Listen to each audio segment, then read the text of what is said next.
Exactly నాకు ఆ రంది అనే వర్డ్ అంటే బేసిక్ గా మాది తాండూరు కాబట్టి అంటే మా తెలంగాణ నాదైతే మాది తెలంగాణ. సో ఈ రంది లేకపోతే గోస ఈ చిన్న చిన్న వర్డ్స్ అబ్బా మన నేటివిటీ మన వాళ్ళన్న ఫీల్ తీసుకొస్తుంది. సో ఆ రంది అనే వర్డ్ నాకు నిజంగా బాగా నచ్చింది. అందుకు వచ్చినప్పటి నుండి నా వర్డ్ గురించి మాట్లాడుతున్నాను.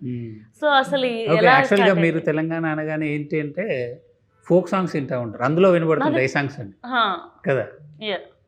బట్ మన తెలంగాణలో ఇప్పుడు రంది అనే వర్డ్స్ అట్లాంటివి చాలా ఉంటాయి, దానిలో మంచి ఫీల్ ఉంటుంది. కానీ వాటితో ఒక మెలోడీ సాంగ్ ఇంతవరకు చేయలేదు ఎవరు. మీరు ఎక్కడ వినుండరు అసలు ఇప్పటివరకు. ఫోక్ సాంగ్స్ బాగా వినుంటాను, ఫోక్ వింటారు కానీ మెలోడీ మీకు ఒక రిథమ్ బేస్డ్ సాంగ్స్ ఉంటాయి, బట్ ఇంత ప్యూర్ మెలోడీ ప్రొఫెషనల్ సింగర్స్ ఎవరు ఇంతవరకు ఒక మెలోడీ సాంగ్ చేయలేదండి. కరెక్ట్, అంటే ఫిల్మ్ బేస్డ్ గా.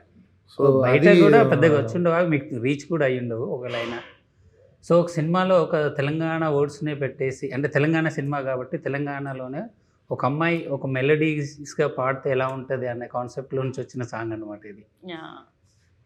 నాకైతే సాంగ్ చాలా బాగా నచ్చింది. అంటే మోహన గారు కూడా చాలా బాగా పాడారు. మా ఫ్రెండ్ సురేష్ గంగుల్ అనే లిరిక్ రైటర్ రాశారు. So I want to specially mention, అంత ఎంత అద్భుతంగా రాశారంటే, అలికి ముగ్గులేసిన అలికిడాయ మనసున ఉలికి పడుతూ చూసినా ఉండుండి గుండెల్లో ఈ గడబిడ ఏందో అని. సో ఇలాంటి ఒక తెలంగాణ మన వాడుక భాషలో ఉన్నది ఒక మెలోడీలో అంత అందంగా మనం స్పేస్ చేయొచ్చా అనేది నాకు నేనే ఫస్ట్ టైం ఒక ఎక్స్పెరిమెంట్ ఇది. So credit goes to Sampath గారు. నాకు దీని గురించి స్పెషల్గా చాలామంది ఇండస్ట్రీ మిత్రులు కాల్ చేశారు, లైక్ ఉత్తేజ్ గారు, ఇట్లా సీనియర్ యాక్టర్స్ చాలామంది కాల్ చేసి, మిట్టపల్లి సురేందర్ అన్న, వీళ్ళందరూ like they called me and appreciated. అసలు ఈ సాంగ్ ఎలా ఆలోచించావు, ఎలా కన్సీవ్ చేసావు. So that was like away award కన్నా నాకు పెద్దగా అనిపించే మూమెంట్స్ అనమాట. సో వర్క్ చేసినందుకు ఒక సాటిస్ఫాక్షన్ కలుగుతుంది అలాంటి మూమెంట్స్. అండ్ ఈ సినిమాలో ముఖ్యంగా ఫైట్స్, ట్రైలర్ వర్క్ అయితే చాలా బాగున్నాయి. ఫైట్స్ కానీ, డిఓపి శేఖర్ గారి వర్క్ కానీ. సో ఇంకేమైనా విజువల్ ట్రీట్ మాకు ఎలా ఉండబోతుంది 6th? మీరు ఒక తెలంగాణ విలేజ్లోకి వెళ్ళి కూర్చుని ఒక 2 hours ఉంటే ఆ విలేజ్ని ఎలా చూస్తారో అలా ఉంటుంది సినిమా. సో ఒక పంచాయతీ ఆఫీసు, ఒక ఇల్లు, ఒక స్ట్రీట్స్, ఎవ్రీథింగ్, పొలాలు, అవన్నీ మీరు విజువల్గా ఎంజాయ్ చేస్తారు, దాని నో డౌట్. చంద్రరాజ్, నువ్వేమో సాఫ్ట్గా క్యూట్గా లవర్ బాయ్లో ఉంటావు. మరి ఈ స్టోరీలో తెలంగాణ బ్యాక్డ్రాప్, పల్లెటూరుకి వెళ్ళాలి, అక్కడ షూట్ చేయాలి అని అంటే ఏమైనా ఛాలెంజెస్ ఫేస్ చేసావా? చేశానుగా, మొత్తం కంప్లీట్ కూడా చేశా సక్సెస్ఫుల్గా. మన February 6th రిలీజ్ అవబోతుంది. ఏంటి మీకు అడ్డ కష్టాలంటే, మేము మల్టిపుల్ ప్లేసెస్లో షూటింగ్ చేసాము ఈ సినిమా. కేరళలో కూడా చేసాము, కరీంనగర్లో చేసాము, అండ్ హైదరాబాద్లో చేసాము, అండ్ సంగారెడ్డి, అండ్ కొంచెం హైదరాబాద్ నుంచి ఒక 200 kilometers 300 kilometers దూరంలో ఉన్న కొన్ని తెలంగాణ ప్లేసెస్లో. సో చాలా ప్లేసెస్ చేసాము. అండ్ ఏంటి ఇక్కడ నేను పడ్డ కష్టాలు అంటే, ఎండ అంతా సమ్మర్లోనే జరిగింది షూటింగ్. మనకు తెలుసుగా ఎలా ఉంటుందో అక్కడ కరీంనగర్లో ఎంత పీక్ ఎండ ఉంటుందో. సో ఆ ఎండలోనే చేసాము, ఆ ఎండలోనే ఫైట్లు, ఆ ఎండలోనే మొత్తం. తిను కలర్ మారిపోయింది తిను. సో ముఖర్జీ గారు, ఇప్పుడు మీరు టాలీవుడ్లోకి వస్తున్నారు, ఎంతో కొంత తెలుగు నేర్చుకొని ఉంటారని నేను అనుకుంటున్నా. So few words in Telugu ఏదైనా మాట్లాడితే వినాలనుకుంటున్నాం. I'll tell you my favorite word, which I think is the cutest. Okay. I love it when people say abba and abbo, and it's very cute. Abba. తెలుగులో మాట్లాడితే act చేస్తుంది. అంటే ఇది అబ్బా అబ్బా అదా ఏ అబ్బా అని వ్యాలిడ్ డౌట్. అబ్బా and No, abba, like cute way, not like that way. ఏ లేదబ్బా, దట్ అబ్బా. దట్ అబ్బా యాక్చువల్లీ అబ్బా అంటే హిందీలో ఏంటి డాడీ. అబ్బా ఈడబ్బా. ఓకే అబ్బా, అర్థమైపోయింది. And Chandrahas actually recent times లో చూసుకుంటే శివాజీ గారు డ్రెస్సింగ్ మీద కమెంట్ చేశారని చెప్పి చాలా వైరల్ అయింది కదా. సో అకార్డింగ్ టు యూ, అంటే అమ్మాయిలు ఎలా డ్రెస్సింగ్ చేసుకోవాలి, మీ ఒపీనియన్ ఏంటి? స్మార్ట్ అంటే ఈ పిల్ల నవ్వుతూ ఉన్నప్పుడు కాంట్రవర్షియల్ ఇట్లా దూర్చింది.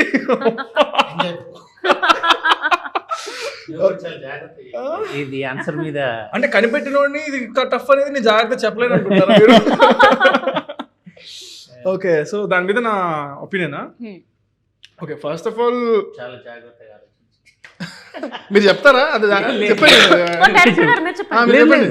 తర్వాత నాకు కాదు క్వశ్చన్. చెప్తున్నాండి 2 సార్లు ట్రై చేస్తుంటే మా డాడీ కూడా టెన్షన్ పడరేమో. ఓకే.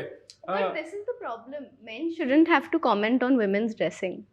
ఓ 10 తీసుకుంది take. Okay, yeah. So it shouldn't even be a question. సరే so But yeah, comment. what did you say? So it's my job to ask, so I'm asking. Yeah. No, but I'm saying that if how a woman is dressing should only be asked to a woman or her. I don't think a man No, she should. didn't ask me I what type of didn't clothes comment. women should wear. She asked me about controversy which is going on. Yes. So she asked me, a person said something. Yeah. Senior actor But Shivaji Garu, he Of- spoke. I heard about it. So what is your opinion on how he spoke How is the he question. spoke. Ante kada? Ade ka question? Yes. Answer. Okay. So I think ఆయన చెప్పినంత మాత్రాన మనం పట్టించుకోకూడదు కూడా. ఎవరికి ఇష్టం వచ్చిందో వాళ్ళు చెప్తారు. ఇప్పుడు మన ఇంట్లో మన పేరెంట్స్ కూడా చెప్తారు. ఎండ్ ఆఫ్ ద డే మనకు నచ్చింది మనం చేస్తాం. సో మనం అంత అఫెండ్ కూడా అవ్వకూడదు. ఆయన ఇంటెన్షన్ ఏంటి? ఆయన ఏదో మంచి మాట చెప్పడానికి ట్రై చేశాడు. సో దాంట్లో మంచి తీసుకోగలిగితే తీసుకో, లేకపోతే కూడా ఇష్టం వచ్చింది తీసుకో. నేను ఎవరేమనరు. ఇట్స్ నాట్ లైక్ నేను నువ్వే ఇలా చేయాలని ఏం చెప్పట్లేదు మనకు. ఆయన ఏదో చెప్పారు, విని వదిలేసి లేదా. But end of the day ఎవరికి ఇష్టం వచ్చిందో వాళ్ళు వేసుకోవాలి. అది వాళ్ళ ఇష్టం, వాళ్ళ చాయిస్.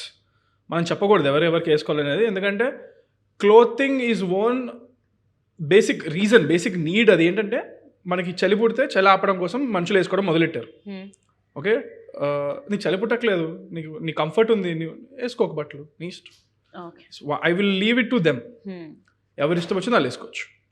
ఒకరు చెప్పారు కదా అని మనం అఫెండ్ అవ్వకూడదు. లేకపోతే ఎవరైనా ప్రెషర్ పెడుతున్నారని మరి ఇలాంటి బట్టలు వేసుకోవాలని లేదు. Your style, your fashion statement, end of the day your choice, your wish, your life, అంతే. అండ్ అనసూయ గారి మీద కూడా చాలా ట్రోలింగ్ అయింది తను రియాక్ట్ అయిన విధానాన్ని బట్టి. ఫ్యాన్స్ అని చెప్పి కొంతమంది వచ్చి మాట్లాడుతున్నారు. సో మీరేమంటారు? అదే ఇప్పుడు నేను ఎవరిని చెప్పాను కదా, నా మాట కూడా వినకూడదు నన్ను అడిగితే. ఎవరి ఒపీనియన్ అదే అంటున్నా. ఎవరి ఒపీనియన్ వాళ్ళకి ఉంటుంది కదా. మీ ఒపీనియన్ పైన మీరు ఫాలో అవ్వండి అంటున్నా నేను. You don't have to get offended. ఆవిడ ఒఫెండ్ అయినట్టున్నారేమో కదా. So maybe she's taking a stand for someone. Maybe it feels right for her. So okay, good for her. Shivaji Garu is taking stand for something he believes in. Good for him. వాళ్ళు చూసుకుంటారు కదా, మనం చూసుకోవద్దు, వదిలేయలేదు. Yeah, it's not that something మనం చెప్పకూడదు ఎవరికి ఏం వేసుకోవాలనేది, అంతే. అండ్ డైరెక్టర్ గారు అంటే బార్బరిక్ మూవీ రిలీజ్ అయినప్పుడు డైరెక్టర్ సినిమా హిట్ అవ్వలేదు అని చెప్పేసి టపా కొట్టేసుకున్నారు, అంటే బాధ తట్టుకోలేక. సో మీకు ఇది 3rd మూవీ. సో మీ ఒపీనియన్ ఏంటి ఆయన రియాక్ట్ అయిన విధానాన్ని బట్టి? లేకపోతే ఒక డైరెక్టర్ జర్నీ ఎలా ఉంటుంది ఈ సినిమా తర్వాత? అసలు మీ మెంటల్ స్టేటస్ ఎలా ఉండబోతుంది? డైరెక్టర్ జర్నీ డెఫినెట్గా చాలా టఫ్ జాబ్ అది. ఎందుకంటే 24 క్రాఫ్ట్స్ని హోల్డ్ చేయాలి. ఎవరు తిక్క ఆడుకుంటుంది అన్నట్టు.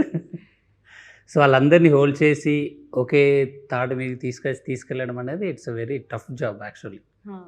సో అప్పుడు ఆయన ఎందుకు అలా ఫీల్ అయిందంటే, ఐ మీన్ ఒక 3 years కష్టపడి లాస్ట్కు ఏదో జనాలు రాకుండా తను ఫీల్ అయ్యి అలా చేశాడు.